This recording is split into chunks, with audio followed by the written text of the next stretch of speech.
Енді келесі бізде Мамырбекова Азық Енұлдары.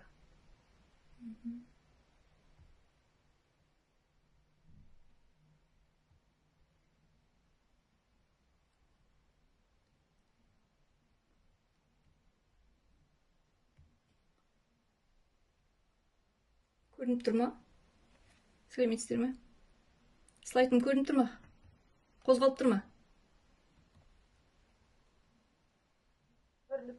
Аха. Сәлеметсіздер ме? Мен Шығыс Қазақстан облысы Өскемен қаласындағы спорт мектебінде биология пәнінен сабақ беремін.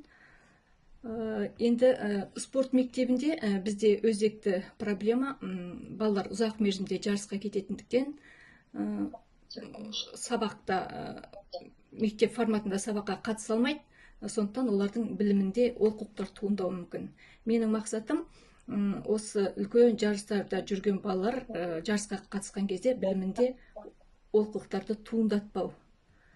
Өйткені жарысқа қатысқан кезде балалардың білімінде жиынтық бақылау жазған кезде білім сапалары төмендеп қалатыны байқалады.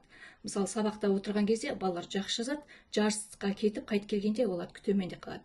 Сондықтан сұрастыра келде балаларда уақыт тапшы, тапсырманы түсіне алмайды, өз бетімен дайындала алмайды. Сондықтан ойластыра келе сандық ресурстарды, яғни мобилді телефон арқылы тапсырмалар беру қолайлы екені түсінікті болды. Сондықтан авторлық бағдарлама жасадым, және тапсырмаларды жинақтап отырып. Мақсатын, міндетін қойдым.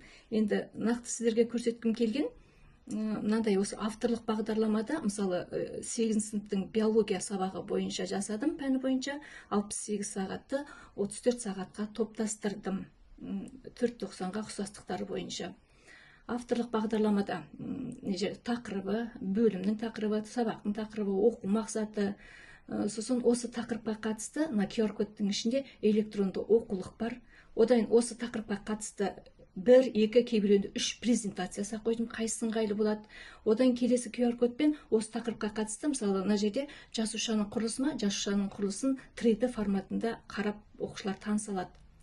Одан кейін танысып болғаннан кейін ар жағына, мысалы, WordWall-мен, Learning-Apps-пен, онлайн-тестпадпен жасалған тапсырмалардың ссылкалары қойылады. Сол ссылка арқылы балалар бірнеше рет кіріп, осы тапсырмаларды орындайды. Тек қана 4-ші бір тапсырманы бір-ақ рет доступ беріп қоям, өйткені оны орындағаннан кейін балалар оны скриншоттап маған жіберіп отырады, мен күнделікті кезекке баға қою үшін. Келесі, мына жерде қарасаңыздар, бейне материалдар тұр. Бұл жерде де ссылканы басса, осы тақырыпқа қатысты бейне материалдармен таныса алады. Енді сіздерге осының видеосын көрсеткім келіп тұр. Кітапша осылай ашылып отырады. Бізді қоршап тұрған тырағзалар тек микроскоппен ғана көруге болатын ұсақ бөлшектерден тұрады. Сіздерге қысқаша ғана ашып көрсетіп, мына WordWall-мен жасалған тапсырма. Бұл 8 сыныптың жас ерекшеліктеріне сай келеді. Ойын түріндегі және кропты өлтіру, тағы немене көп тапсырмалар бар ғой, және кроссворд құрау деген сияқты барлық тапсырма.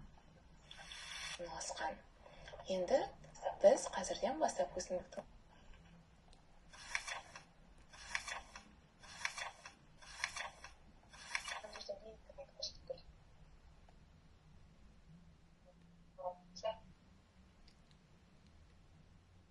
Мына жерде суретті тапсырмалар, балалар жылжытып суретпен қойып отырады. Қате болса бірден қателіктері, неше қате бар екені бірден автоматты түрде көрініп тұрады.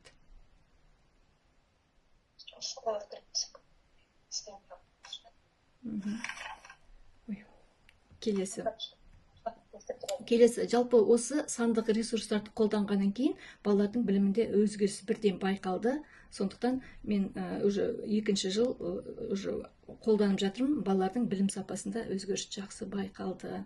Енді жалпы спорт мектебі мұғалімдерінің басты мақсаты мынандай, балалар спортта жетістік көрсету керек, және негізгі білімді мектеп қабырғасында алып шығуымыз керек. Сондықтан қазіргі балалардың жағдайына кіре отырып, осындай тапсырмаларды дайындап, оқушылардың білімнен қол үзіп қалмауына осылай жағдай жасап, өзімнің тәжірибемді таратып отырмын. Назарларыңызға рахмет.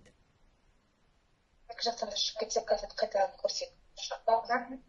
Қазір мен Успен ауданына